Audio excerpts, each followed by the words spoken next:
Welcome to Zee Telugu debate. నా పేరు సందీప్. ఇక తెలంగాణలో స్థానిక సంస్థల ఎన్నికలు జరుగుతాయా లేదా అనేది ఇప్పుడు ఆసక్తికరంగా మారింది. ఎన్నికల సంఘం షెడ్యూల్ ఇచ్చిన గందరగోళం కొనసాగుతుంది. 42% బీసీ రిజర్వేషన్ల జీవోపై హైకోర్టులో కేసు పెండింగ్ లో ఉంది. ఈ తీర్పు తర్వాతే సర్పంచ్ ఎన్నికలపై క్లారిటీ రాబోతుంది. మరోవైపు దసరా పండుగ ముందు ఎన్నికల షెడ్యూల్ రావడంతో గ్రామాల్లో రాజకీయాలు హీటెక్కాయి. అభ్యర్థులు ఇప్పుడే డబ్బులు ఖర్చు పెట్టుకోవద్దని విపక్షాల నేతలు సూచిస్తున్నారు. ఈసీ షెడ్యూల్ ఇచ్చినా రాష్ట్రంలో ఎన్నికలు జరిగే అవకాశం లేదా? రేవంత్ సర్కార్ ఏం చేయబోతుంది? ఇప్పుడు ఇదే అంశానికి సంబంధించి మనం డిబేట్ లో చర్చిద్దాం. డిబేట్ లో మనతో పాటు పాల్గొంటున్నారు నర్ర విజయ్ కుమార్ గారు, అనలిస్టు, అదేవిధంగా కంబోజ్ వెంకటేశ్వర్ గారు బీఆర్ఎస్ నుంచి, బీజేపీ నుంచి వెంకటరెడ్డి గారు. ముందుగా విజయ్ కుమార్ గారు, గుడ్ మార్నింగ్. మీ దగ్గర నుంచి స్టార్ట్ చేద్దాం. గుడ్ మార్నింగ్ చెప్పండి. నిన్న ఈసీ షెడ్యూల్ విడుదల చేసింది, మీరు కూడా చూశారు. ఇది అనేక నాటకీయాల పరిణామం మధ్య జరుగుతున్నటువంటి ప్రతిపక్షాలు ఆరోపిస్తున్నటువంటి మాట. అంటే రిజర్వేషన్లపై హైకోర్టులో విచారణ జరుగుతుండగానే రిజర్వేషన్లు ఖరారు చేశారు. అసలు స్థానిక సంస్థల ఎన్నికలు జరుగుతాయా జరగవా అన్న అనుమానాలు వ్యక్తం చేస్తున్నాయి ప్రతిపక్షాలు. నిజంగానే అసలు జరిగే అవకాశం ఉందా? జరిగే అవకాశాలు ఈ షెడ్యూల్ ప్రకారం జరిగే అవకాశాలు అయితే లేవండి. చివరికి భారతదేశంలో దీన్ని ఒక కేసు కింద, ఒక స్టడీ కేసు కింద తీసుకోవచ్చు. మోసం చేసే కేసు ఎట్లుంటది అనేది రాజకీయంగా. ఎగ్జాంపుల్, ఎలక్షన్ కమిషన్ ని కూడా నమ్మలేనటువంటి సిచ్యువేషన్ కి భారత రాజకీయాలు తీసుకుపోతున్నారు. ఆ election commission, central election commission వేరే విషయంలో నమ్మలేకపోవడం అది వేరు. రాష్ట్ర ఎలక్షన్ కమిషన్ ఎన్నికల షెడ్యూల్ ఇస్తే కూడా ప్రజా బాహుళ్యంలో ఏ మాత్రం నమ్మకం, విశ్వాసం, ఇది ఉత్తుత్తి షెడ్యూల్ అనే అంశాన్ని ప్రజల పరిగణలోకి తీసుకుంటున్నటువంటి అంశం. ఇప్పటికే ఆలస్యం అవుతుందని గవర్నమెంట్ చెప్తా ఉంది కదా. ఆలస్యం అవుట్ ప్రభుత్వం వల్లనే కదా. ఆలస్యం దేనికోసం? సాధ్యం కానటువంటి 42% ఇవ్వడం వల్ల సాధ్యం, లేకపోతే ఈజీ ఎలక్షన్స్ ఎప్పుడో జరగాలి.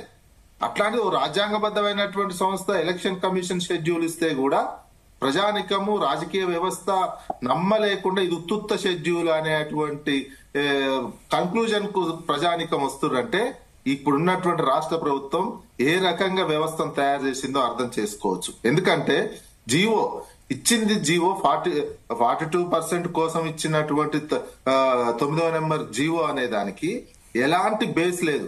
రాజ్యాంగంలో గాని చట్టంలో గాని ఏలా లేదు. ఉత్త గాలిలో ఉత్తుత్త జీవో ఇచ్చేసి ఎలక్షన్స్ పెడతామంటే ఏ చట్టబద్ధమైనటువంటి కోర్టులు, న్యాయ వ్యవస్థ ఏది ఒప్పుకోనటువంటి సిస్టమ్. విత్ ఇన్ వాళ్ళకు కూడా తెలుసు నీకు చట్టం లేదు. ఒక జీవో ఇవ్వాలంటే బేస్ ఏంది? ప్రాథమికమైనటువంటి బేసే లేదు, మౌలికమైనటువంటి సూత్రమే లేదు.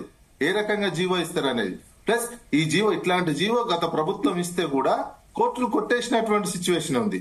కోర్టులు కొట్టేస్తే అతను 34%కే, తర్వాత వీళ్ళు 42% అని ఇన్ని రోజులు తతంగా నడిపి ఇస్తే జీవో అది ఎట్లా చెల్లుబాటు అవుతుంది?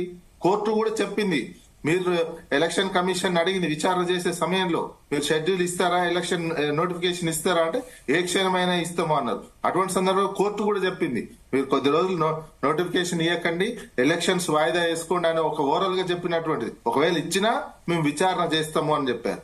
ఇవన్నీ ఏంటంటే ఒక పరాష్కాలు చేసినట్టు, మోసం చేసినట్టు. ఇవన్నీ కోర్టులు, చట్టం అన్ని తెలిసి కూడా ఒక ప్రభుత్వము ప్రజానికాన్ని ఏ రకంగా మోసం చేయొచ్చు, ఏ రకంగా దగా చేయొచ్చు అనే దానికి ఇది కేసుగా, ఒక స్టడీ కేసుగా తీసుకునే అవకాశం భవిష్యత్తులో వస్తుంది.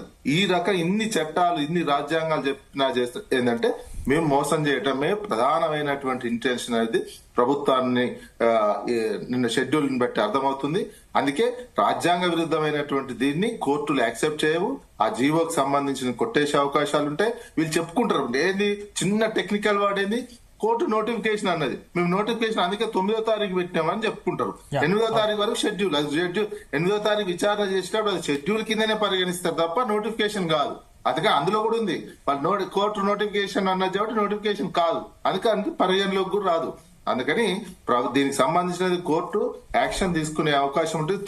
జీవోని సస్పెండ్ చేసే అవకాశం ఉంటుంది, జీవోని కొట్టేసే అవకాశం ఎక్కువగా ఉంటుంది. కాబట్టి ఆల్రెడీ అప్పుడు ఉన్నది, గవర్నర్ బిల్లు ఆమోదించండి, మీరు ఏ రకంగా ఇస్తారనే కూడా వ్యాఖ్యలు చేసినటువంటిది ఉన్నది కోర్టు. అందుకని ఒక నమ్మకం లేనటువంటి వ్యవస్థను క్రియేట్ చేసి మోసం చేయాలనే మెయిన్ ఇంటెన్షన్ తోటే ఈ ఎలక్షన్ చేస్తున్నారు తప్ప మరొకటి కాదు. మీరు మళ్ళీ జీవో ఇచ్చో లేకపోతే చట్ట ప్రకారం 9th షెడ్యూల్ లో పెట్టిన తర్వాత చేసుకుంటే బాగుంటది. లేకపోతే ఆలోపు పాత రిజర్వేషన్స్ ప్రకారం మళ్ళీ చేయాల్సినటువంటి పరిస్థితి వస్తుంది. ఇట్లాంటి మోసపూరితమైనటువంటి చర్యలు జనరల్ గా చిట్ ఫండ్ కంపెనీయో ఇంకో కంపెనీయో ప్రజలను మోసం చేస్తాయి.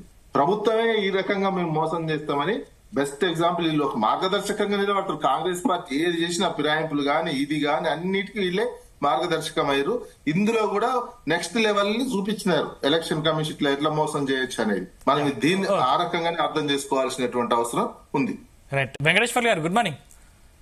Good morning. Good morning. So ఏం చెప్తారు, అసలు మీకున్న అనుమానాలు అభ్యంతరాలు ఏంటి అసలు?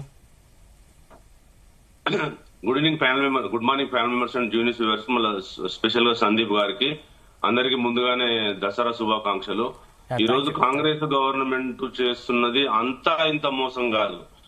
66 సంవత్సరాలు పరిపాలించిన తర్వాత అదొక మోసం అయితే 22 నెలలుగా ఇది పెద్ద మోసం. ఎందుకంటే కామారెడ్డి డిక్లరేషన్ పేరు మీద తీసుకొచ్చినటువంటి 42% బీసీ రిజర్వేషన్లకు అసలు ముందు చూపు లేకుండా, ఎలాంటి ముందు చూపు లేకుండా, న్యాయ సలహాలు తీసుకోకుండా, పార్లమెంటరీ వ్యవస్థ తెలియకుండా ధర్నాలు చేయడము, బంధులు చేయడము, జీవోలు ఇవ్వడము, ఆర్డినెన్స్ తీసుకురావడము, అసెంబ్లీలో అసెంబ్లీలో బిల్లు పెట్టడం, అన్ని తప్పుదాలు చేసింది.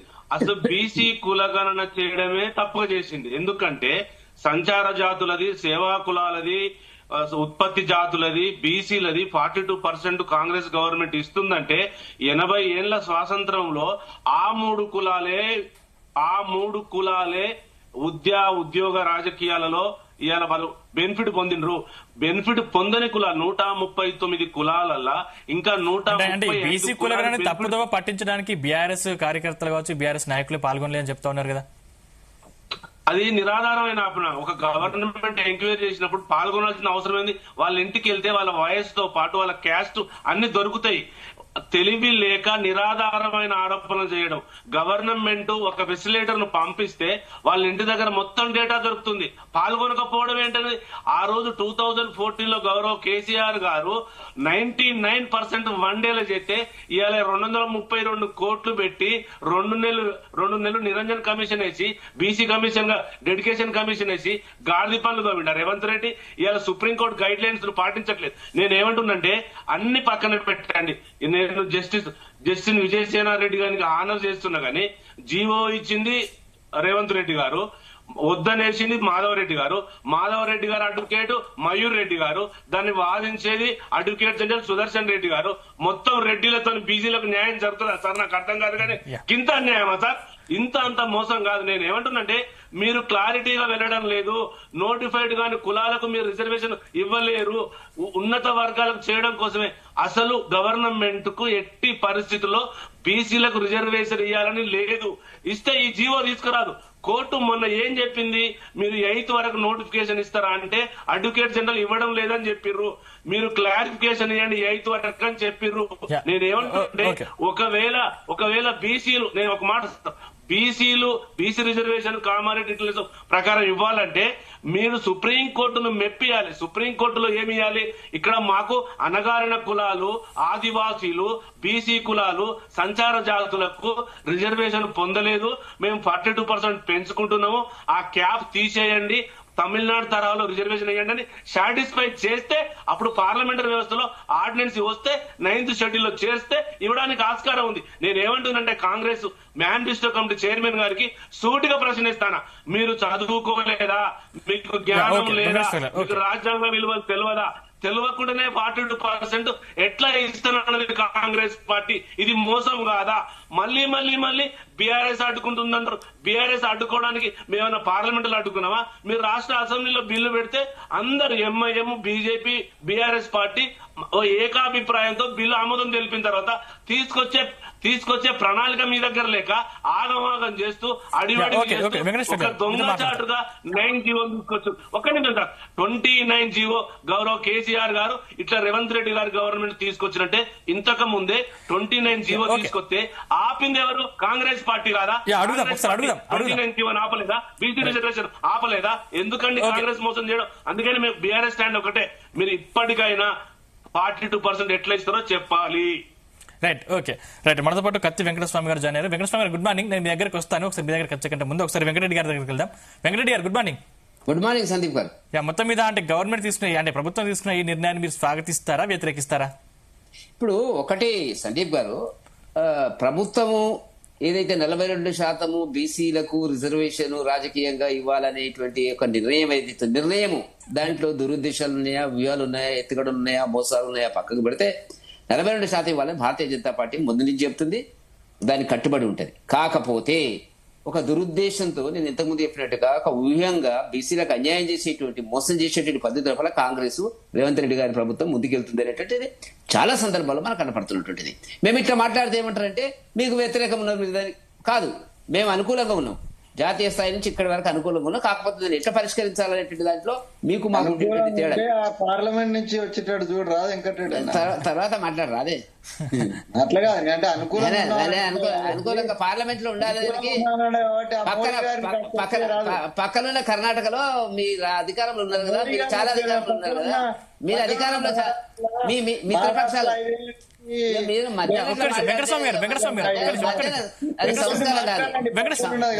సంస్కారం కాదు, భరించలేకపోతారు మీరు. సంస్కారం లేదు. మాట్లాడుతుంటే భరించలేదు. లేదు మీరు మాట్లాడేది ఏం మాట్లాడుతున్నారు?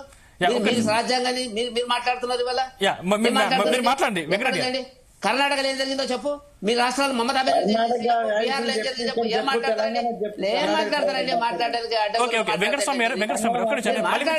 అవకాశం వచ్చినప్పుడు మాట్లాడు. అదే కదా రేవంత్ రెడ్డి టైపే మాట్లాడతారు ఆ కార్యకర్తలు కూడా. అడ్డగోలు అడ్డగోలు మాటలు బంద్ చేయండి. బంద్ చేసి మాట్లాడండి. నేను మాట్లాడతలేదు. మీరు ఇచ్చిన జీవో ఏంది? ఏముంది దీంట్లో? ఏముంది ఈ జీవోలో? ఏముంది దీంట్లో? కర్ణాటక మాటకు మీరు మాట్లాడతారు. తమిళనాడులో ఇచ్చిందండి. తమిళనాడులో ఏం జరిగిందో తెలుసా మీకు? తమిళనాడులో ఈ రిపోర్ట్ వచ్చిన తర్వాత 3 వర్గాలుగా బీసీలను విభజించారు. మీరు 139 కులాలు ఉన్నాయంటున్నారు. 5 కులాలు బాగుపడ్డవి, 130 కులాలు సర్పంచులు కాలే. వాళ్ళ గురించి మేము ఆలోచిస్తున్నాము. ఎందుకు చేయడం లేదనేది చట్టబద్ధంగా. నువ్వు కామెంట్ రన్నింగ్ కామెంట్ పెడితే నువ్వే మాట్లాడుకో. మేము అవసరం లేదు, నువ్వే మాట్లాడుకో. అరే మళ్ళీ మాట్లాడతారే. మీరు దయచేసి మాట్లాడదు.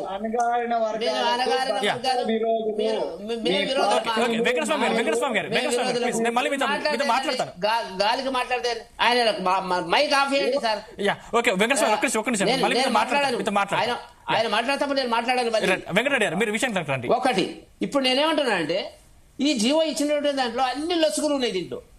మేము 42% వ్యతిరేకం కాదు. రేవంత్ రెడ్డి గారు పక్క బీసీ అభివృద్ధికి, వాళ్ళ క్షేమానికి, సంక్షేమానికి, వాళ్ళ భవిష్యత్తుకి, రాజకీయాలకు పూర్తి వ్యతిరేకమైనటువంటి వ్యక్తి వాళ్ళ రేవంత్ రెడ్డి గారు. తెలంగాణలో 55 సంవత్సరాల కాంగ్రెస్ పాలనలో కూడా అట్లా జరగలే.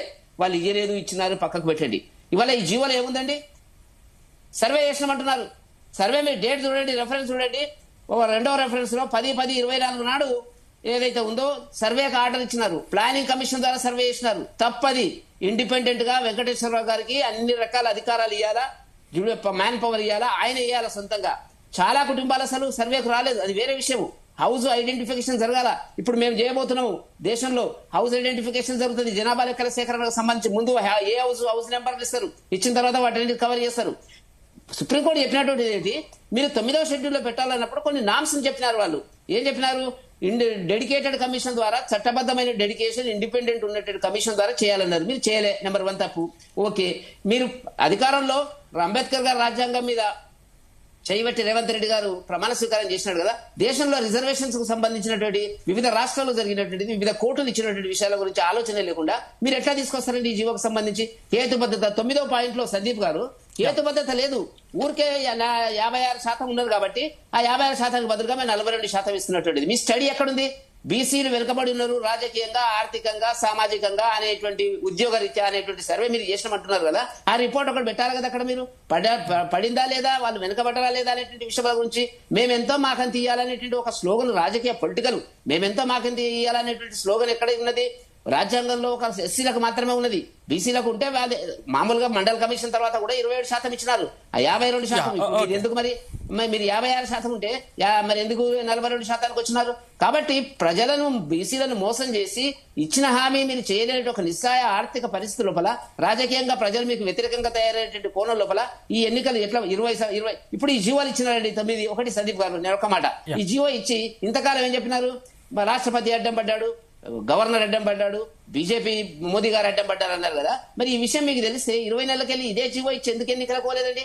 చిన్నపిల్లాడంటే ఏం చెప్తారంటే సమాధానం దీనికి మీరు ఆ అవసరం లేదన్నట్టే కదా. Yeah, okay, కాబట్టి okay. భారతీయ జనతా పార్టీని మీరు బ్లేమ్ చేయడానికి చేసేటువంటి ఒక కుట్రలో ఈ భాగం కాబట్టి ఇది రేపు ఉంటుందా ఉండదా 8వ తారీఖు నాడు జడ్జి ఏం మాట్లాడినాడు మాకు తెలుసు, కామెంట్స్ ఏం జరిగింది మాకు తెలుసు, మనం దాంట్లో నేను జోక్యం చేసుకోవడం లేదు.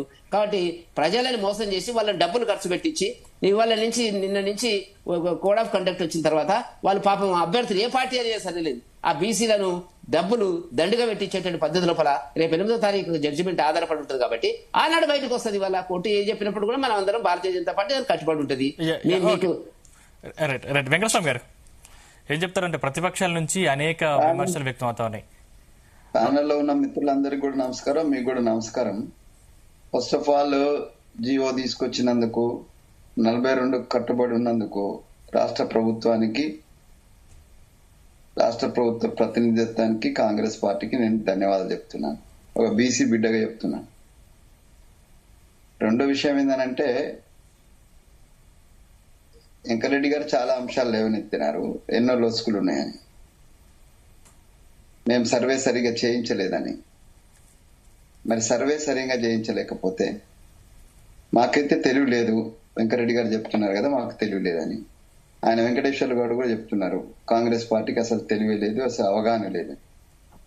అవగాహన ఉన్నటువంటి కేసీఆర్ గారు అండ్ వారి 30 మందో 35 మందో 39 మందో ఎమ్మెల్యేలు, అట్లాగే చాలా విద్వత్తు ఉన్నటువంటి భారతీయ జనతా పార్టీ నాయకులు 8 మంది అసెంబ్లీలో ఎందుకు మేము పెట్టిన బిల్లుకు ఏకగ్రీవంగా సపోర్ట్ చేసిండ్రో ఒకసారి ఆత్మహత్య చేసుకోవాలి. అంటే ముందు ముచ్చట పెట్టి వెనుక ఎక్కిరిచ్చేదని ఒక తెలంగాణ సామెత ఉంది. ముందేమో ప్రజల మెప్పు కోసమో, ప్రజల నుంచి, బీసీ వర్గాల నుంచి, అణగారిన వర్గాల నుంచి వ్యతిరేకత రావద్దు అనేటువంటి దానికి ముసుకేసుకోవడానికి అసెంబ్లీలో బిల్లుకు సమర్థన చేసినారు. అసెంబ్లీ బిల్లు వచ్చిన తర్వాత అది కేంద్రానికి వెళ్ళింది. కేంద్రంలో ఒక ఆయన ప్రధానమంత్రిగా ఉన్నాడు. ఆయన మాకు పుట్టిన బిడ్డనే, బీసీ బిడ్డనే ఆయన. కానీ ఈడబ్ల్యూఎస్ వారం రోజుల్లో ఖతం చేస్తాడు. కానీ బీసీలకు సంబంధించిన బిల్లు పోతే ఇప్పటిదాకా ఆయన నోరు మెదడటం లేదు. మరి ఆయన నోరు ఎవరు కట్టేసిండ్రో ఆయనే చెప్పాలా, వేరే వాళ్ళు చెప్పలేరు. ఎందుకంటే మన్ కీ బాత్ అప్నా, మన్ కీ బాత్ అప్నా హీ బోల్నా హై. ఆయన మన్ కీ బాత్ చెప్పాలి. 42% విషయంలో మీరు అసలు ప్రధానమంత్రిని కలిసారు ఇప్పటివరకు? కనీసం అపాయింట్మెంట్ అని తీసుకున్నారా? నేను చెప్తున్నా వినండి. ప్రధానమంత్రికి అధికారికంగా అసెంబ్లీ నుంచి అధికారికంగా బిల్లు పోయింది. స్పీకర్ యొక్క ఫార్వర్డ్ తోటి పోయింది. ఇక మేము ప్రత్యక్షంగా పరోక్షంగా ఇవన్నీ అనవసరం. మేమైతే ప్రత్యక్షంగా అధికారికంగా, మీరు ఇప్పటిదాకా మాట్లాడుతున్న వాటిల్లో అందరూ అధికారికంగా అని అంటున్నారు. అధికారికంగానే బిల్లు పోయింది. అది పెండింగ్ లో ఉంది. ఆర్డినెన్స్ ఇస్తే అది పెండింగ్ లో ఉంది.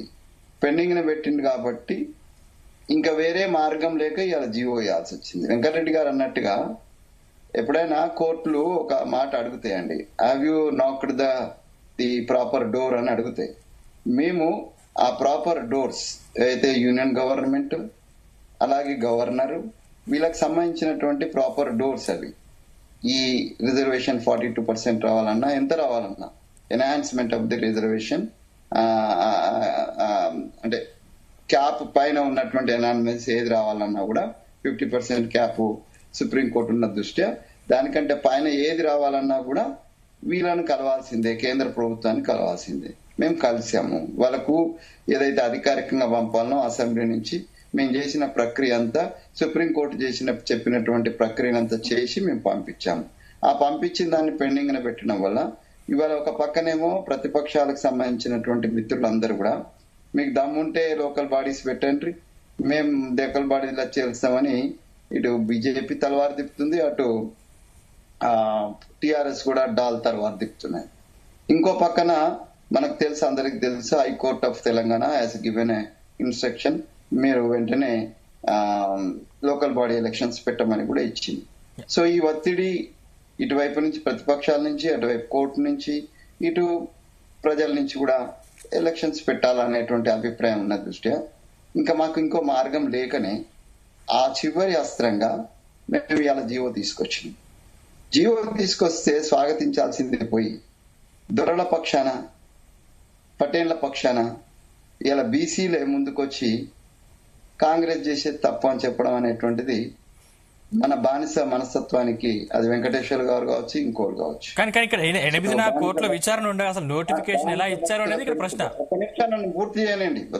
నేనంటే అట్లా వాళ్ళు మాట్లాడడం, కోర్టులు వస్తున్నాయి, కోర్టుకు వస్తే మాకు కూడా తెలుసు ఆ విషయం. మేమేం అంటే కంప్లీట్ గా మేము కూడా ఏం అవగాహన లేకుండా ఇచ్చినామని వాళ్ళు అనుకుంటున్నారు, కానీ మాకు తెలుసు కోర్టును ఎట్లా ఎదుర్కోవాలో తెలుసు, కోర్టులో ఎవరున్నారో కూడా తెలుసు. కోర్టులు ఎందుకు మాకు వ్యతిరేకంగా ఇస్తున్నాయంటే ఈ దేశంలో ఉన్నటువంటి 50% ఉన్నటువంటి బీసీ వర్గాలకు వ్యతిరేకంగా కోర్టులు ఎందుకు ఇస్తున్నాయండి? కోర్టులు ఆర్ మేనేజ్డ్ బై అండ్ కోర్టులు was led by the so called dominant cost. వచ్చేటువంటి జడ్జిమెంట్స్ అన్ని కూడా డామినెంట్ కాస్ట్ సంబంధించిన వాళ్ళు వస్తే మాకు వ్యతిరేకంగా ఎందుకండి? ఈడబ్ల్యూఎస్ విషయంలోనూ పాజిటివ్ వస్తుంది, అది కూడా రాజ్యాంగబద్ధంగా 50% క్యాప్ క్రాస్ అయినటువంటి ఈడబ్ల్యూఎస్ ఏమో పాజిటివ్ వస్తుంది కోర్టు కేసు. అదే బీసీ వర్గాలు 60% ఉన్న బీసీ వర్గాలకు సంబంధించి మాత్రం అది మహారాష్ట్ర నుంచి పోయినా, రాజస్థాన్ నుంచి పోయినా, లేకపోతే బీహార్ నుంచి పోయినా, ఎక్కడి నుంచి పోయినా కూడా వ్యతిరేకంగా వస్తాయండి. నేను కోర్టుల మీదనే చెప్తున్నా. కోర్టులలో కూర్చున్నటువంటి ఎవరైతే ఆధిపత్య వర్గాలకు సంబంధించినటువంటి జడ్జిమెంట్ ఏదైతున్నదో అది మాకు వ్యతిరేకంగా ఉన్నది. మేము రాజ్యాధికారానికి వచ్చి మేమందరం అక్కడికి ఎదిగేంత వరకు మాకు ఇదే పరిస్థితి ఉంటది. మేము ఏది ప్రయత్నం చేసినా కాంగ్రెస్ పార్టీకి మేము రుణపడి ఉంటాం తప్పనిసరిగా. ఎందుకంటే వాళ్ళు ఒక ధైర్యం చేసినారు, మిగతా పార్టీలు చేయలేకపోయినాయి.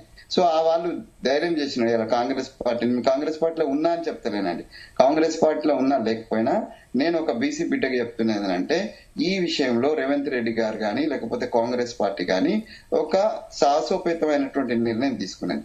దీంట్లో ఒకవేళ బీసీ బిడ్డలు ఉన్నటువంటి వివిధ పార్టీల్లో ఉన్న వాళ్ళైనా, లేదంటే సైద్ధాంతికంగా మేము వ్యతిరేకం కాదని చెప్తున్నటువంటి భారతీయ జనతా పార్టీకి నిన్న రామచంద్రరావు గారు కానీ కిషన్ రెడ్డి గారు కానీ అందరు కూడా 42% మేము స్వాగతిస్తున్నామని చెప్పినారు భారతీయ జనతా.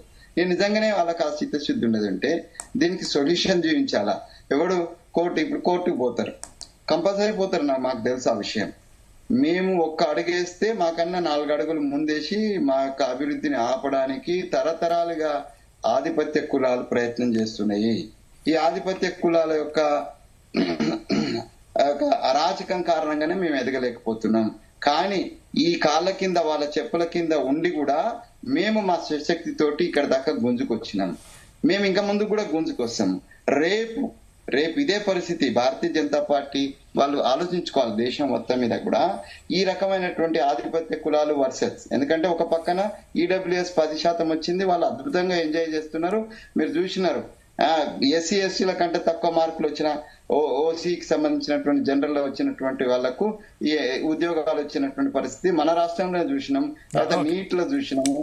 అన్ని రకాలైనటువంటి వాటిలలో వాళ్ళు ఎంజాయ్ చేస్తుంటే ఇంకో పక్కన బీసీలో కొద్దిగా పెంచుతాం నాయన అని అంటే దాన్ని ఆపడానికి ప్రయత్నం చేసినప్పుడు it may leads to the civil war అండి.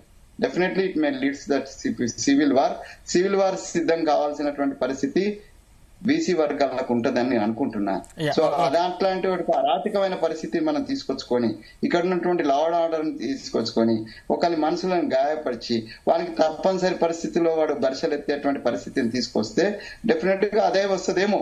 అది రాకూడదని నేను కోరుకుంటున్నా. రాజ్యాంగబద్ధంగా రాజ్యానికి లోబడి ఇక్కడ ఉన్నటువంటి రాజ్యాంగ సంస్థలన్నీ కూడా హైకోర్టులు కావచ్చు, లేకపోతే రాజ్యాంగ వ్యవస్థలు కావచ్చు, లేకపోతే రాజకీయ పార్టీలు కావచ్చు, ఇవన్నీ కూడా ఇవాళ బీసీలకు ఒక మూమెంట్ దేశం మొత్తంలో భారతీయ జనతా పార్టీ కూడా ప్రామిస్ చేసింది జనగణన చేస్తామని చెప్పి, దాని తర్వాత ఏం చేస్తారో మనకు తెలియదు. జనగణన ఎప్పుడు చేస్తామని చెప్పినారు, సంతోషం. సో అది చేసి ఇచ్చేంత లోపు ఒక పాజిటివ్ స్టెప్ తెలంగాణ రాష్ట్రం నుంచి పడ్డది. ఆ పాజిటివ్ స్టెప్ ను ఆహ్వానించాల్సినటువంటి బాధ్యత అన్ని రాజకీయ పక్షాలకు, అన్ని వర్గాలకు, ఆధిపత్య కులాలు ఉన్నటువంటి ఏది ప్రోగ్రెసివ్ లీడర్షిప్. వెంకరెడ్డి గారు ప్రోగ్రెసివ్ ఐడియాలజీ ఉన్నటువంటి కొద్దిగా ఆధునిక భావజాలం ఉన్నటువంటి వ్యక్తి కాబట్టి సో ఇట్లాంటి వాళ్ళైనా కనీసం వాళ్ళ పార్టీలలో వాళ్ళను ఒప్పించాలి. మా వెంకటేశ్వర లాంటి వాళ్ళు కూడా దొరలకు బానిసలు కాకుండా బీసీల పక్షాన మాట్లాడడానికి ప్రయత్నం చేయాలా. సో అట్లా చేసినప్పుడు ఇది సామరస్యంగా సమస్య పరిష్కారమయ్యే అవకాశం ఉన్నది. మేము కాంగ్రెస్ పార్టీగా అదేవిధంగా కాంగ్రెస్ ప్రభుత్వంగా 42% రిజర్వేషన్ తీసుకురావడానికి సంపూర్ణమైన ప్రయత్నము, అన్ని ప్రయత్నాలు మేము చేస్తాం, భవిష్యత్తులో కూడా చేస్తాం. రేవంత్ రెడ్డి గారు కానీ, మహేష్ కుమార్ గౌడ్ కానీ, కత్తి వెంకట స్వామి కానీ వెనక్కి పోయే సవాల్ లేదు. Rahul Gandhi is also with us and with Vijay Kumar గారు, అంటే కోర్టులో మాకు అనుకూలంగా తీర్పు వస్తుందని ఆ నమ్మకంతో కాంగ్రెస్ పార్టీ ఉంది. ఒకవేళ వ్యతిరేకంగా వస్తే ఏంటి పరిస్థితి? అది గుడ్డి నమ్మకం అండి. అలాగేంటంటే ప్రజలకు చెప్పుకోవడానికి మీరు చట్ట విరుద్ధంగా జీవో ఇచ్చి కోర్టులో అనుకూలంగా వస్తుంది అంటే మీరు గాల్లో మోసం చేసే ఉద్దేశమే. మీకు రాజ్యాంగం ఒప్పుకోదు, అసెంబ్లీలో బిల్ పాస్ కాలేదు, ఎట్లా జీవో ఇస్తారండి? ఇచ్చిన గతంలో ఇట్లాంటి జీవో ఒకటి ఇస్తేనే 34% ఇస్తేనే కొట్టేసే. ఇది మోసం చేసే ఉద్దేశం కాకపోతే ఇంక క్లియర్ గా అర్థమవుతుంది. అక్కడ మీరు తెలుసు, వీళ్ళందరికీ తెలుసు అది 9th షెడ్యూల్ పెట్టినాకనే ఇది సాధ్యమవుతుంది అని. వీళ్ళేంది ఎలక్షన్ ముందు ఇట్లా ఇచ్చి ప్రజలను 42% ఇచ్చినాం కాబట్టి అది ఏదో రకం మోసం చేసి ఇచ్చేసినామని. ఇంకొకటి తెలుసా, మొన్న 24వ తారీఖు పాట్నాలో సిడబ్ల్యూసి సమావేశం జరిగింది. 130 సంవత్సరాల కాంగ్రెస్ చరిత్రలో కూడా సిడబ్ల్యూసిని కూడా ఇక్కడ రాష్ట్ర కాంగ్రెస్ అధినేత, రాష్ట్ర కాంగ్రెస్ ప్రభుత్వ అధినేత మోసం చేసినట్లే వాళ్ళు ఒక తీర్మానం చేశారు. సిడబ్ల్యూసి హిస్టరీలో చేయకపోవచ్చు, 130 సంవత్సరాల విశ్వసనీయత సిడబ్ల్యూసికి ఉంది. సిడబ్ల్యూసి అంటే జనరల్ గా రామబాణం లాంటిది అంటారు, అంత గట్టిగా ఉంటది. అందులో ఏం తీర్మానం చేసిర్రు? అందులో ఫస్ట్ స్టేట్ అట 42% ఇంప్లిమెంటేషన్ ఆల్రెడీ ఇంప్లిమెంట్ అవుతుంది, ఇంప్లిమెంటేషన్ చేసేసినాము, దానికి ధన్యవాదాలు తెలుపుతూ సిడబ్ల్యూసి తీర్మానం. అది 24వ తారీఖు. ఈ జీవో వచ్చింది అన్నాడండి. ఒకవేళ అట్లా అనుకున్నా, జీవో ఉత్తుత్తి జీవో అని కూడా లెక్కలోకి తీసుకున్నా, ఇది 26కో 27కో జీవో వచ్చింది. మీ సిడబ్ల్యూసి సమావేశం అయింది అన్నాడు, 24కో 21కో అయింది బీహార్ లో. అంటే ఎంత మోసం చేస్తున్నారు. ఇప్పుడు ఆడ ఉన్న సిడబ్ల్యూసీలో ఉన్న మిగతా రాష్ట్రాల్లో లేవనుకోవాలా, తెలంగాణలో ఇంప్లిమెంటేషన్ అయిపోయిందని అనుకుంటున్నారు. తెలంగాణలో తెలుస్తుంది, ఎలక్షన్లే కాలేదు, జీవోనే రాలే అప్పటికి. జీవో కూడా మొన్న వచ్చింది. మీకు కావాలంటే సిడబ్ల్యూసీ తీర్మానం పేరా 2 లాస్ట్ లైన్ లో రాసింది, అది కూడా చూసుకోవచ్చు ఎవరైనా. సిడబ్ల్యూసీ వెబ్సైట్ లో కూడా ఉంది, కాంగ్రెస్ పార్టీ వెబ్సైట్ లో. ఇంత 130 సంవత్సరాల కాంగ్రెస్ పార్టీని ఇతింద పార్టీలో రాహుల్ గాంధీ అంత దీంతో తెలిసిపోతుంది రాహుల్ గాంధీ పర్ఫార్మెన్స్. అదే ఏ రకంగా కాంగ్రెస్ పార్టీ జనాలను మోసం చేస్తున్నారు, మోసం చేసేటోళ్ళని పెట్టుకొని ఏ రకంగా నెట్టుకొస్తున్నారు పార్టీని అనేది. అందుకని అత్యంత మోసపూరితమైనటువంటి చర్య. విశ్వాసం ఉంటుందని నమ్మకానికి బయటకు అనడానికి ఏమున్నది, నమ్మకం ఉంటది అని. మీరు ఇంటెన్షనే చెడు ఇంటెన్షన్, మీ ఉద్దేశమే బ్యాడ్ ఉద్దేశం ఉంది, మోసం చేయాలనే ఉద్దేశంతో. 42% ఇవ్వాలనే ఇంటెన్షనే విజయ్, 42% ఇవ్వాలనే ఇంటెన్షనే తప్పంటావు, అంతేనా? ఇంటెన్షన్ తప్పనేది మీకు 42% ఇవ్వాలనేది ఉండొచ్చు. కాంగ్రెస్ పార్టీ ఒక వ్యక్తిగతమైనటువంటి వ్యక్తిని అంటే అడ్డం పెట్టుకొని వాడిని ఏదో టార్గెట్ చేయడం కానీ మొత్తం సిస్టమ్ నే మీరు తప్పుపోయి పట్టిస్తే సిస్టమ్ వినండి, మీరు సిస్టమ్ ఎట్లా చేస్తారండి? కాంగ్రెస్ పార్టీ వినండి, ఒక ఉద్యమకారుడిగా, ఒక జర్నలిస్ట్ గా, ఒక బీసీ బిడ్డగా నువ్వు నిజాయితీగా మాట్లాడు. కేవలము ఒక వ్యక్తి రేవంత్ రెడ్డి మీద వ్యతిరేకతతో లేకపోతే ఇంకొక వ్యక్తి మీద వ్యతిరేకతతో మాట్లాడకండి. లేదు, మీ సిస్టమే తెలుసు కదా, మీ సిస్టానికి సంబంధించింది 42% అనేది 42% అనేది సాధ్యం కాదు. సాధ్యం కాదు అనేది క్లియర్ అర్థమవుతుంది. మోసం చేయడం కాకపోతే ఏముంది? మీరు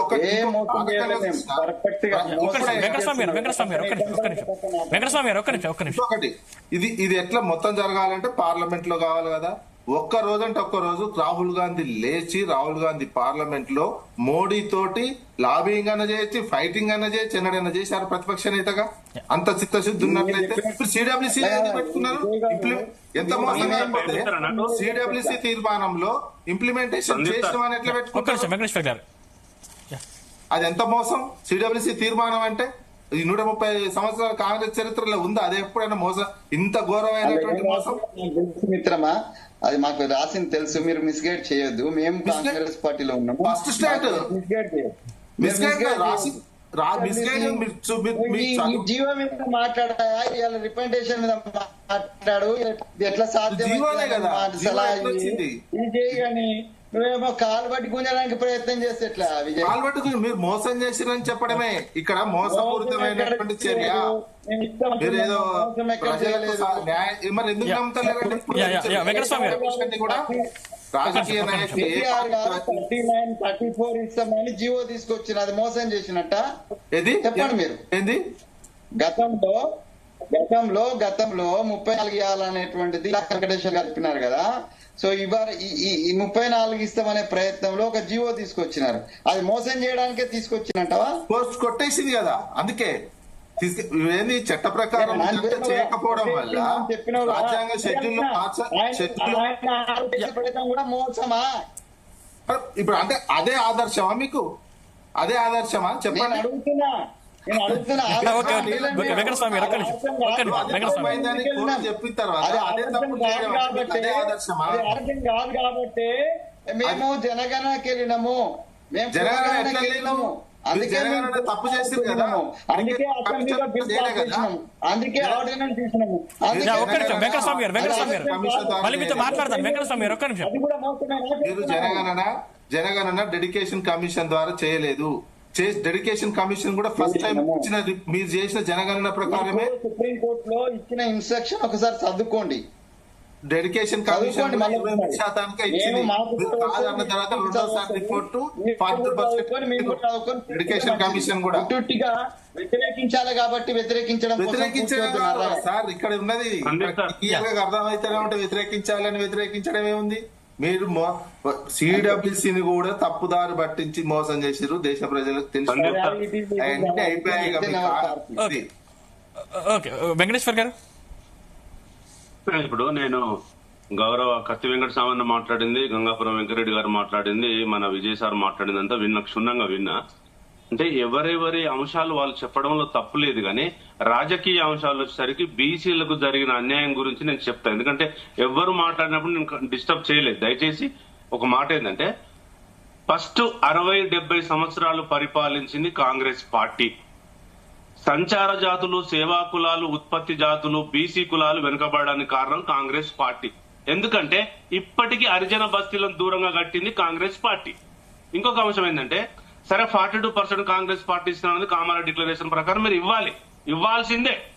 ఎట్లా ఇవ్వాలి ప్రాసెస్? నేను మెడ్రాస్ కు వెళ్ళినా, చదివిన ఒక బీసీ బిడ్డగా, 25 సంవత్సరాలు కాకతీయ యూనివర్సిటీలో ఒక బిడ్డగా మీ ప్రయత్నం లోపమే చాలా ఉంది కదా. ఇప్పుడు నేనేమంటున్నానంటే, గౌరవ కేసీఆర్ గారు 29 జీవో తీసుకొస్తే అదే కాంగ్రెస్ పార్టీ కోర్టుకెళ్లి ఆపింది వాస్తవం కాదా?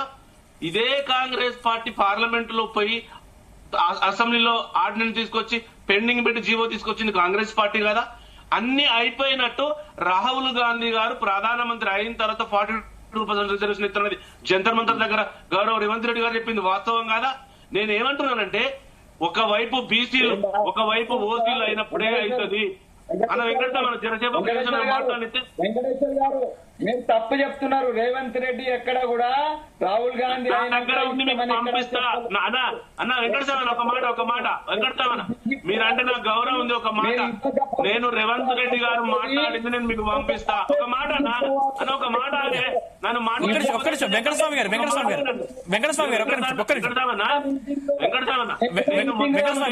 మొత్తం మీ అన్న వెంకటస్వామి ఒక్క నిమిషం అన్న ఒక మాట వినండి. ఒక మాట వెంకటస్వామి నేను చెప్తా. నేను ఒక మాట వినండి వెంకటస్వామి, ఒక మాట విను. నేను ఎక్కడ మిస్గైడ్ చేయడం లేదు.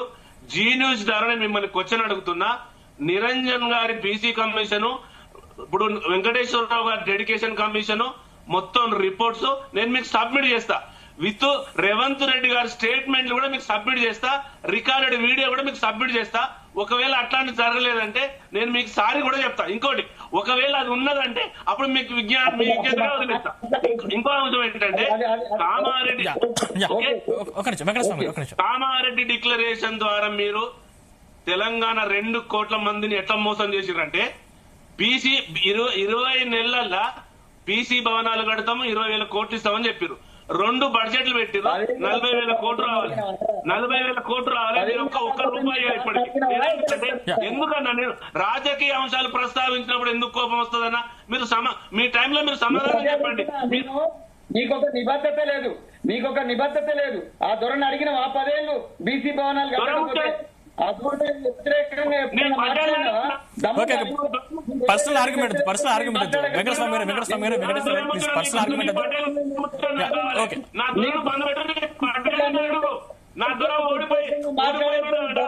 ఓకే ఓకే ఓకే వెంకటేశ్వర గారు ఓకే దయచేసి సమాధానం చెప్పాలి. యాజ్ ఏ గవర్నమెంట్ ప్రెసిడెంట్ నీకు ఉంది.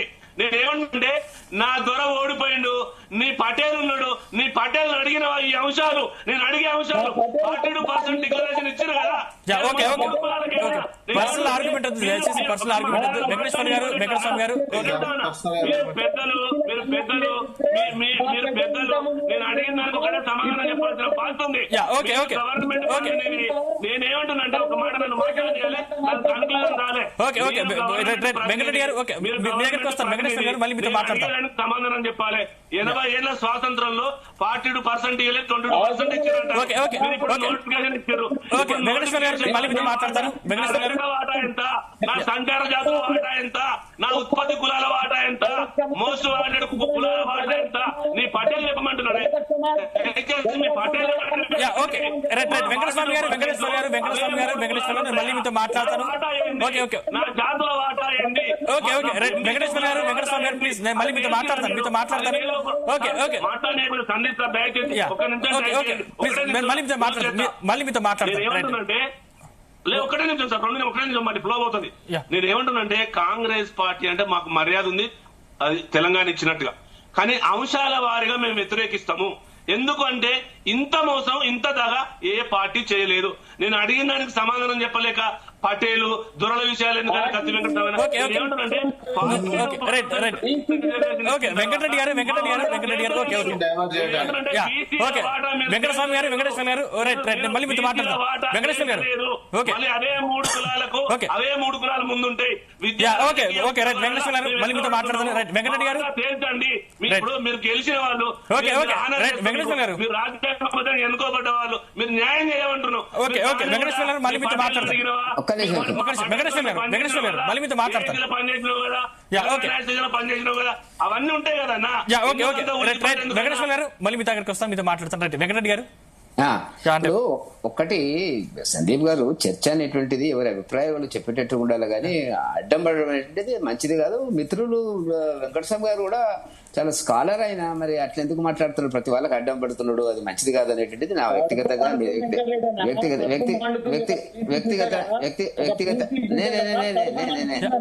ఇప్పుడు అది నిజమే కానీ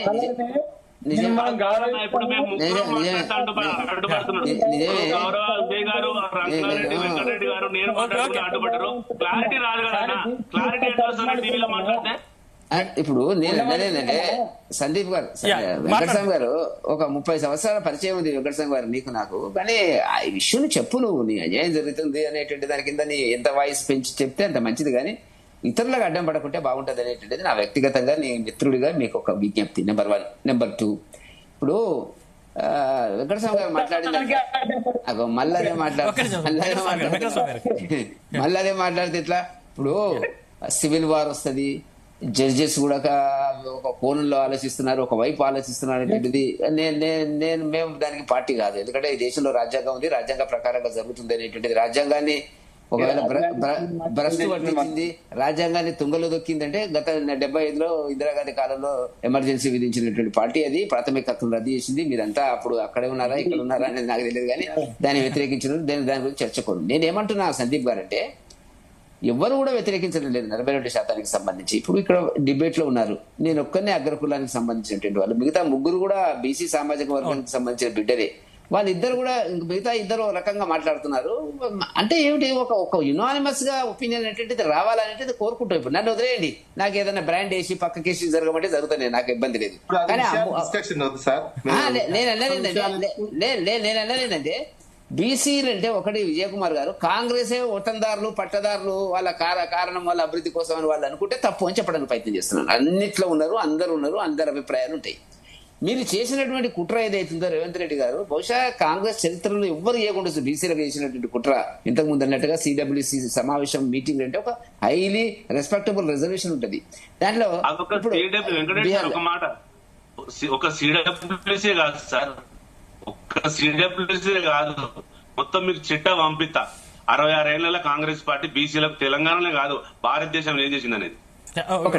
ఒకటి నేనేమంటున్నా అంటే బీహార్ లో దాన్ని రిజల్యూషన్ లో పాస్ చేసిన ఇవన్నీ మనం ఏమంటున్నాం అంటే ఈ జీవోలో లొసుగులు ఉన్నాయి, తెలిసే ఈ రకంగా చేస్తున్నారు, మోసం చేస్తున్నారు అంటే ఒక జాతీయ విధానము పద్ధతిలో రావాలని మేము అంటున్నాం.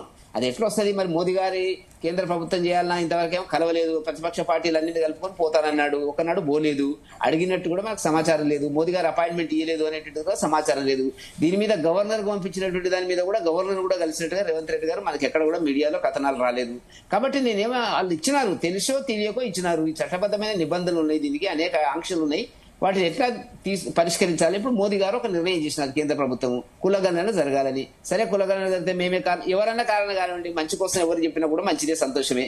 దాని ద్వారా రేపు ఏమైనా పరిష్కార మార్గం దొరికేటువంటి అవకాశం ఉంటుంది. కానీ ఇప్పుడు ఎన్నికలు పెట్టకుండా గ్రామ వ్యవస్థను పూర్తిగా భ్రష్టు పట్టించి ఆర్థిక అంటే పరిపాలనలో అక్కడ ఏం లేనటువంటి పరిస్థితుల వల్ల ఇవాళ ఇతర పార్టీలను నిందించేటువంటి ప్రయత్నం అనేటువంటిది జరగదు అనేటువంటిది మనకు స్పష్టంగా కనపడుతున్నటువంటిది.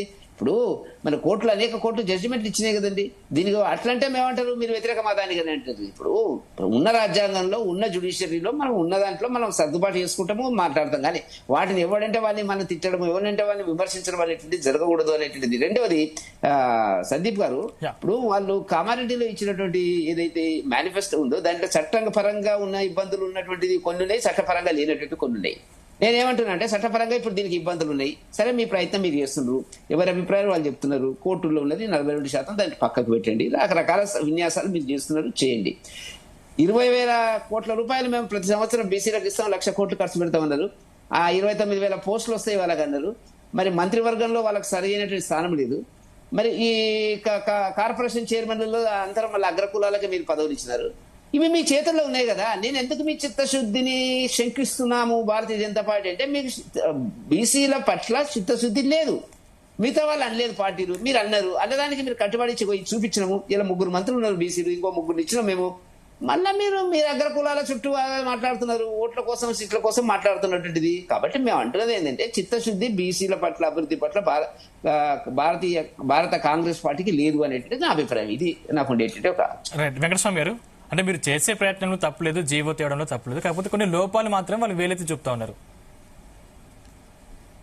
సార్, ఇప్పుడు దురదృష్టం ఏంటంటే ఈ దేశంలో రాజ్యాంగాన్నే తూకి పొడిచి రాజ్యాంగంలో ఉన్నటువంటి ఏదైతే వెసులుబాట్లు ఉన్నాయో వెసులుబాట్లనే వాటిని లూపోల్స్ తీసుకొని జనతా పార్టీ దేశంలో అప్రతిత ఎమర్జెన్సీని నడుపుతుంది. 75 ఎమర్జెన్సీ గురించి వెంకటరెడ్డి గారు చెప్తున్నా, నేను చిన్నపిల్లగా అన్నప్పుడు వారికి. కానీ ఇప్పుడున్నటువంటి మాత్రం నేను ప్రత్యక్షంగా ఒక ఎదిగిన ఒక వారు అన్నట్టుగా స్కాలర్ గానో లేకపోతే ఒక టీచర్ గానో ఇప్పుడున్నటువంటి పరిస్థితిని, రాజ్యాంగ వ్యవస్థలన్నీ కూడా ఎట్లా ధ్వంసమైనటువంటివి, వాటిని ఎట్లా చివరికి ఎలక్షన్ కమిషన్ తో సహా కోర్టులతో సహా వాళ్ళ గుప్పిట్లో పెట్టుకొని నడిపిస్తున్నటువంటి దురదృష్టకరమైనటువంటి అప్రజాస్వామిక వ్యవస్థ నడుస్తుంది ఇవాళ. రాజకీయ పార్టీలు, నేను కాంగ్రెస్ నేను వెనకేసుకొస్తలేను, రాజకీయ పక్షాలన్నీ కూడా అణగారిన వర్ణాలకు ఉత్థానం ఇవ్వడానికి చిత్తశుద్ధితోటి పనిచేసేటువంటి పరిస్థితి లేదు.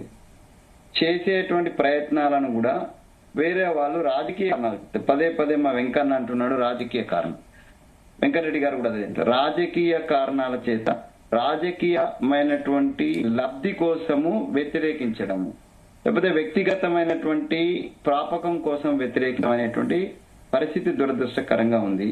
మేము కాంగ్రెస్ పార్టీ పక్షాన ఈ రాష్ట్రంలో మేము కామారెడ్డి వెంకటరెడ్డి గారు ఒక మంచి క్వశ్చన్ రేజ్ చేసినారు. కొన్ని టెక్నికల్ గా లేకపోతే కాన్స్టిట్యూషనల్ ఇబ్బంది వాటిని మీరు పక్కన పెడితే కాన్స్టిట్యూషనల్ గా ఇబ్బంది లేని వాటిని ఎందుకు ఇస్తలేరు అని అంటే చిత్తశుద్ధి లోపం అనేటువంటిది వారు చెప్తున్నారు.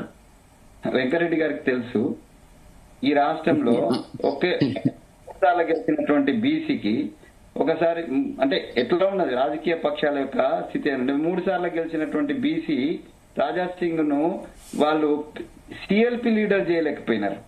సిఎల్పి లీడర్ చేయాలి అంటే రాజకీయాల్లో ఒక కులమో లేకపోతే ఒక ఆధిపత్య కులమో, నేను అగ్ర కులం అనే పదాన్ని నేను యాక్సెప్ట్ చేస్తలేను. వెంకరెడ్డి గారితో నేను ఏకీభవిస్తాను. అగ్ర కులం అట్లా అంటే రాజకీయంగా ఇప్పుడు వెంకటరెడ్డి అలాగే అంటే సరే నేను టిఆర్ఎస్ పార్టీ లేకపోతే ఆయన దాని అధినేత గురించి నేనేం మాట్లాడదలుచుకోలేదు. అది ప్రైవేట్ ప్రాపర్టీ కాబట్టి ఒక్క నిమిషం అది కూడా చేయలేకపోయింది. నేనైతే చెప్పిన వెంకటరెడ్డి మనం మామూలను దెప్పి పొడుస్తున్నాడు గట్టిగా 42%, 50%. ముఖ్యమైనటువంటి నేను ఇంతకు ముందు కూడా ఒప్పుకున్నా, ఇప్పుడు కూడా ఒప్పుకుంటున్నా. రాహుల్ గాంధీ చెప్పినటువంటి మా వాటాకు అనుగుణంగా రేవంత్ రెడ్డి గారు ఇక్కడ చర్యలు లేవు అనేటువంటి విషయాన్ని మేము ఫేస్ చేయాల్సి వస్తుంది, మేము విమర్శ ఎదుర్కోవాల్సి వస్తుంది. కాబట్టి మీరు దీన్ని సరిచేయండి అనేటువంటిది ఇప్పుడు మీ ముఖంగానే చెప్తున్నాను.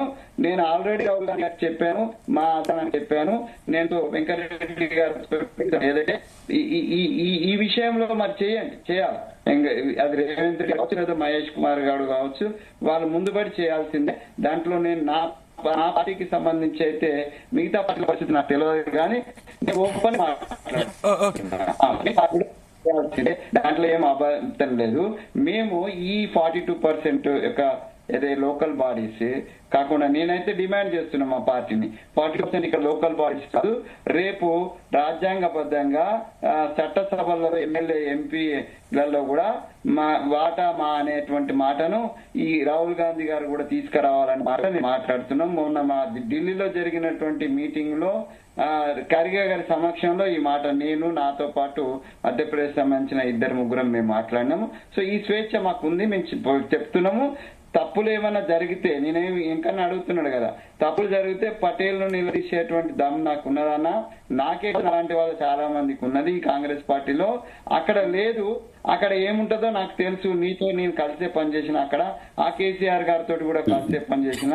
భారతీయ జనతా పార్టీకి సంబంధించినటువంటి పార్టీలో నేను పనిచేయలేదు, కానీ దాని గురించినటువంటి సంస్థలైనటువంటి ఏబీపీ ఆర్ఎస్ఎస్ లో నేను పనిచేసిన. కాబట్టి వాయిస్ ఉంటే వాయిస్ కట్ చేస్తారు.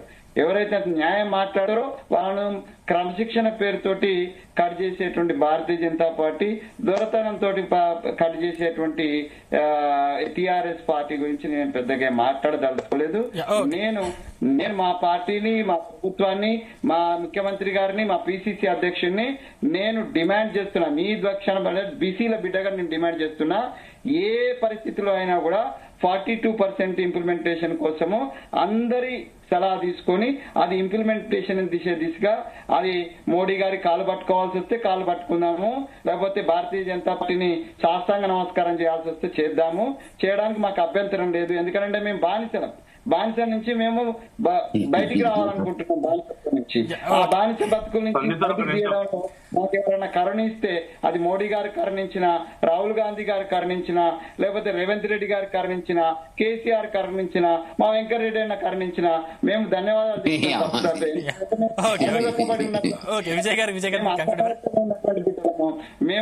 మేము బానిసల బతులుగా బతికిన బిడ్డలము. మా బానిస బతుల నుంచి ప్రజాస్వామ్యంలో బయటికి తీసుకొస్తామని ఎవరు ప్రయత్నం చేసినా వాళ్ళకి ధన్యవాదాలు చెప్తాము. మా బీసీ బిడ్డలు కూడా ఆ దిశగా ముందుకెళ్తే నేను నర్రా విజయ్ కావచ్చు లేదా వెంకటేశ్వర్ కావచ్చు, దీంట్లో ఏం సొల్యూషన్ ఇద్దాం. ఒకవేళ కాంగ్రెస్ పార్టీ మోసం చేస్తుందనంటే, లేకపోతే రేవంత్ రెడ్డి గారు మోసం చేస్తుండనంటే డెఫినెట్ గా ఈ మోసాన్ని బయటపెట్టి డెఫినెట్ గా మన బీసీ బిడ్డలకు ఏం న్యాయం జరగాలనో దానికోసము అందరం తాటి మీదకి వస్తాం. తర్వాత పార్టీలోకి పోతాం, కానీ ముందైతే రిజర్వేషన్ కోసం అందరం బయటకు వద్దాం అనేటువంటిది. దానికోసమే నేను సివిల్ వార్ అనే పదాన్ని ఉపయోగిస్తే వెంకటరెడ్డిని ఆబ్జెక్ట్ చేస్తున్నాడు. కానీ డెఫినెట్ గా నేను కలేజా ఉన్నాను మాట్లాడుతున్నా. డెఫినెట్ గా అట్లాంటి పరిస్థితి వస్తే అగ్రెసర్డ్ గా నేనే ముందుని కొట్లాడతా. చచ్చినా పర్వాలేదు, కానీ బీసీ రిజర్వేషన్ కోసం కొట్లాడడానికి మేమైతే సిద్ధంగా ఉన్నాం. విజయ్ కుమార్ రాజకీయ పార్టీలు ఇప్పుడు అసెంబ్లీలో ఈ బిల్లుకు అన్ని పార్టీలు ఏకగ్రీవ తీర్మానం అందరు మద్దతు తెలిపారు. మద్దతు తెలుపుతూనే ఇది రాజ్యాంగం 9th షెడ్యూల్ ద్వారా చేయాలి, ఇది సరైన పద్ధతిలో జరగట్లేదనే విమర్శ కూడా చేసినటువంటిది. హరిరాజు ఇప్పుడు ఇది జనరల్ రొటీన్ ఉపన్యాసం అన్నట్టు, నేను అందరి మద్దతు తెలుపుతున్నాం, అందరు చేస్తున్నాం అనేది రొటీన్ గా చెప్పేదే, రొటీన్ గా చెప్పుడే కానీ మోసం చేసేదే కదా. ఇప్పుడు ప్రస్తుతం మిగతా గతంలో ఇట్లాంటి ప్రయత్నం ఒకటి జరిగింది, దాన్ని కోర్టు వ్యతిరేకించిన, కోర్టు తప్పుపట్టింది. దాని నెక్స్ట్ పరిష్కార మార్గం చూడాలి.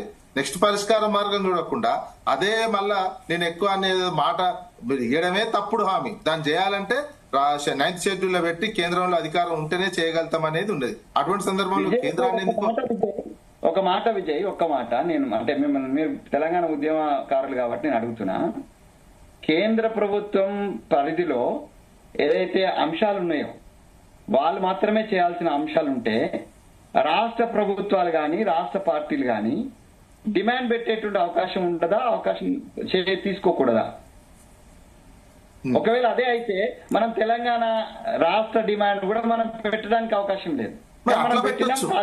మీరు అనేది ఏంది, ఆ రాష్ట్ర పార్టీలో అట్లా డిమాండ్ పెట్టి పెట్టడమే తప్పంటే ఎట్లా విజయ్? మీరు డిమాండ్ పెట్టడం కాదు, మీరు ఇస్తాము అని చెప్పేశారు. మీరు ఇప్పుడు ఏంది, ఇప్పుడు దాదాపు ఏంది కేంద్రంలో తెలంగాణ రాష్ట్రం కూడా కాంగ్రెస్, వినండి తెలంగాణ రాష్ట్రం కూడా కేసీఆర్ గారు మనందరికి కేసీఆర్ గారు ఒక మాట పదే పదే చెప్తుండేవారు. అందరం కూర్చున్నప్పుడు చెప్తుండే, ఏం చెప్పేటోడు, తెలంగాణ వస్తది, తెలంగాణ డిమాండ్ పెడుతున్నాము, తెలంగాణ వస్తది అని పదే పదే చెప్తే మిగతా వాళ్ళు అవహేళన చేస్తే మనం నమ్మి ఆయన వెనుక నడిచినాం. సో తెలంగాణ వచ్చిందా రాలేదా?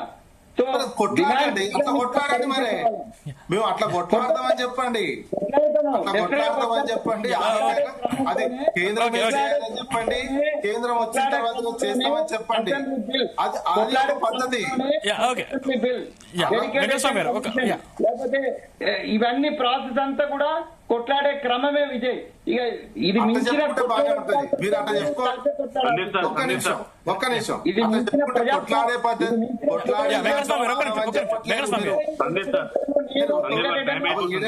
కొట్లాడేదాన్ని బాగా మీ సిడబ్ల్యూసీ తీర్మానం అభినందిస్తూ తీర్మానం చేస్తే కొట్లాడటంలో భాగం అని చెప్తారు ఏంటండి మీరు?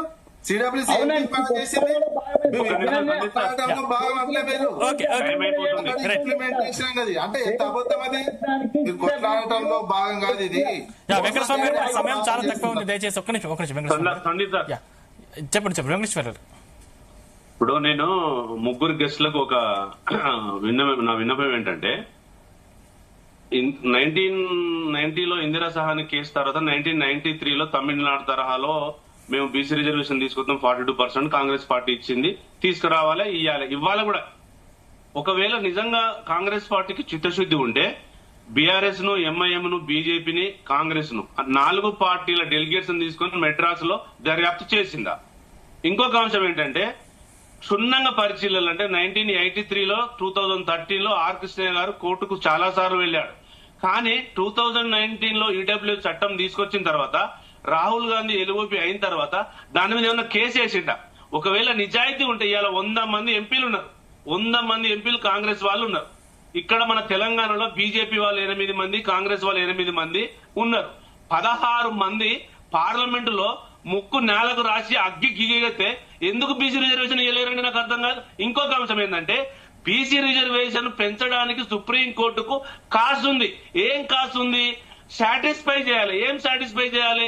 నోటిఫైడ్ కులాలు, ఈ జాతులకు ఇంకా వెనుకబడ్డాయి, వీళ్ళకు మేము పెంచుతున్నాము అని ఇవ్వాలి. అంటే ఇవాళ రేవంత్ రెడ్డి గారు ఇచ్చిన నోటిఫికేషన్ ఎస్సీ ఎస్టీ బీసీ మైనార్టీగా మేము వ్యతిరేకించేది ఏంటంటే, మీరు మళ్ళీ రిజర్వేషన్ ఇచ్చింది మళ్ళీ ఆ కులాలే ముందుంటాయి కదా, మరి మా వాటా తేల్చమంటున్నాం కదా, అది అడుగుతా సార్, అది అంశమే రావడం లేదు. ఇప్పటికైనా ఇప్పుడు 8వ తారీఖు నాడు కేసు ఉంది, ఆ కేసు గురించి మేము ఆనర్ చేస్తాం. నేను ఏమంటున్నానంటే, మేము చట్ట పరిధిలో మాట్లాడాలి. ఎవరైనా అది ఎప్పుడు విజయసేనారెడ్డి గారు ఏం చెప్పిండ్రో దాన్ని కూడా మీరు ఫాలో కావాలి. 8వ తారీఖు వరకు నోటిఫికేషన్ ఇవ్వమని గవర్నమెంట్ ఏజీ గారు చెప్పిండ్రు, అయినా నోటిఫికేషన్ ఇచ్చారు. ఇచ్చిన తర్వాత మినిమం 20 days టైం ఇస్తారు. విత్డ్రాల్స్ ఎప్పుడు అవుతాయి, ఎప్పుడు స్క్రూటినీ అవుతుంది, ఎప్పుడు గుర్తులు వస్తాయి? 9th షెడ్యూల్ వస్తాయి, 23వ తారీఖు పెట్టారు అంటే 12 రోజులు, 11 రోజులు అంటే 5 రోజులకు విత్డ్రాల్స్ ఉంటాయి, అంటే ప్రచారానికి 5 రోజులు. స్వాతంత్రం వచ్చిన భారతదేశ చరిత్రలో నాకు తెలిసిన వరకు 10 రోజుల ఎలక్షన్ పెట్టిన చరిత్ర ఎక్కడ లేదు. అంటే మళ్ళీ ఈ ఎలక్షన్ అయిపోయిన 30 సర్పంచ్ ఎలక్షన్, మన సర్పంచ్ ఓకే ఓకే వెంకటరెడ్డి గారు మీరు కంటిన్యూ అవ్వరా? Right, okay okay election commission okay election commission government పెట్టితేనే పెట్టాలన్నా, లేదా పెట్టదు. ఓకే ఓకే వెంకటేశ్వర్ గారు ఒక్క నిమిషం, ఒక్క నిమిషం. కాంగ్రెస్ గవర్నమెంట్ ఎలక్షన్ కమిషన్ అన్నా, నేను ఒక మాట ఫాలో కావాలి వెంకన్న. నేను చెప్పే మాట వినండి. మీ డైరెక్ట్ కాంగ్రెస్ గవర్నమెంట్ డైరెక్షన్ లోనే ఎలక్షన్ వస్తుంది తప్ప ఎలక్షన్ ఓకే ఓకే వెంకటరెడ్డి గారు మీరు మాట్లాడండి. వెంకటరెడ్డి గారు ఓకే వెంకటేశ్వర గారు సమయం మించిపోయింది. వెంకటేశ్వర గారు సమయం మించిపోయింది. ఓకే 15th ఫైనాన్షియల్ కమిషన్ డబ్బులు ల్యాబ్స్ అయిపోతుంది. 22 నెలలు ఎలక్షన్ పెట్టాలి, దానికి సమాధానం చెప్పాలి కాంగ్రెస్ మిత్రులు. వెంకటేశ్వర గారు, సందీప్ గారు, వెంకటేశ్వర గారు ఒక్క నిమిషం ఇప్పుడు ఒకటి సందీప్ గారు సరే, రేపు 8వ తేదీ ఏమైతుంది చూద్దాము అనేటువంటిది, ఏం జరగబోతుంది ఒక భాగం అట్లా పక్కకు కొట్టింది. రెండవది ఏంటంటే రేవంత్ రెడ్డి గారికి కాంగ్రెస్ పార్టీకి ఉన్నటువంటి ఇబ్బంది ఏంటంటే రాహుల్ గాంధీ గారు దేశం మొత్తం మీద ఈ కులగణన దీనికి సంబంధించినటువంటిది తెలంగాణ మోడల్ గురించి పెద్ద ప్రచారం చేసినటువంటి మాట వాస్తవం. సిడబ్ల్యూసి దాంట్లో అభినందన తీర్మానం కూడా చేసింది. రేవంత్ రెడ్డి ఇప్పుడు ఏందైనా వీధి కాదని తెలుసు, లాస్ట్ వరకు ఇట్లే తీసుకుపోతాడు. ఈ ఆఖరికి వచ్చి 8వ తారీఖు నాడు ఒకవేళ వ్యతిరేకంగా వచ్చింది అనుకో, ఎలక్షన్ పెట్టకూడదు అనుకో, మేమేం చేస్తాము చేసినాము. కేవలం రాహుల్ గాంధీ యొక్క జాతీయ స్థాయిలో ఆయన యొక్క ఇమేజ్ ను కాపాడుకోవడానికి చేస్తున్నటువంటి ప్రయోగశాల కింద తెలంగాణ రాజకీయాలను రేవంత్ రెడ్డి గారు ఉపయోగిస్తున్నది మా భావన. Right right thank you Vijay గారు, థ్యాంక్ యూ వెంకటేశ్వర గారు, వెంకటస్వామి గారు, వెంకటరెడ్డి గారు, థ్యాంక్ యూ అండి. చర్చలో మాతో పాటు పాల్గొన్నందుకు ధన్యవాదాలు. మొత్తం మీద ఇవి ఈరోజు డిబేట్లోని అంశాలు చూస్తూనే ఉండండి. జీ తెలుగు న్యూస్, నిజం నిక్కచ్చిగా.